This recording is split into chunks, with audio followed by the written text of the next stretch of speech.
এখন আছি দরবার শরীফে। এখানে অনেক কি বসছে, অনেক নিমকি, আমাদের ময়মনসিংহ ভাষায় বলে নিমকি।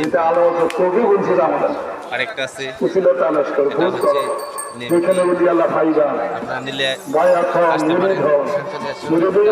আরেকটা আছে একটা আমাদের এক ছোট ভাই, ছোট ভাই হচ্ছে আমাদের দোকানদার।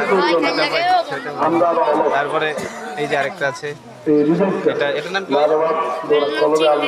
মিল্লাং চিংড়ি। তারপরে আরেকটা এটা কি বলে? কুশি। এটার নাম কি বলে? কুশি। এদের ভাষায় বলে কুশি, আমাদের দেশের ভাষায় বলে কদমা, আর এদের দেশে তিল্লা। তারপরে এই যে এটা যে আরেকটা আছে, এটার নাম হলো নকল। তারপরে এই যে আরেকটা জিনিস হলো, এই যে আমাদের দেশে বাতাসা পাওয়া যায় সাদা, আর এখানে হচ্ছে অরেঞ্জ কালার বাতাসা। ছোট্ট একখানা মসজিদ ছিল।